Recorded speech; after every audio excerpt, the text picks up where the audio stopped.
Welcome back. Quick update. So, we do have a storm rolling in, trying to at least, and it is, according to the radar, producing lightning. I'm also smelling smoke. Not like houses burning down smoke, like someone smoking a brisket smoke. It's not a bad smell. But nonetheless, although that could be related to any lightning this thing could be producing, but yeah, we'll see what happens. Winds are picking up, but not expecting anything out of this. Just a little bit of lightning, a little bit of thunder. Can't rule out small, like, gravel-sized hail. Like sand-sized hail or something, like a very small hail.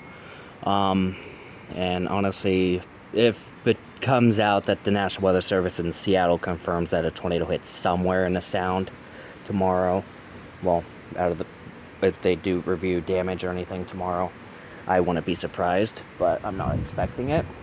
But yeah, winds are picking up. Winds are picking up.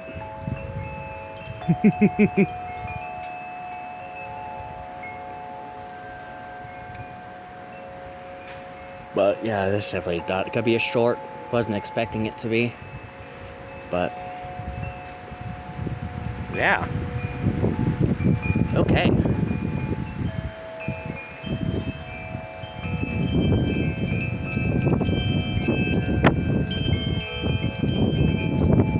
My one sucks. I should be wearing shoes, but whatever. Like that, but whatever. Wind chimes, love it. But I'm gonna sign off for now because this thing's not producing any lightning at this time, and the lightning part seemed to have died once it came on shore from the Sound. But nonetheless, just gonna sign off for now. If it gets crazy again, I'll come out here, get more footage. If not, it's just a typical Seattle area storm. But yeah, stay safe out there. See you in the next video. Bye.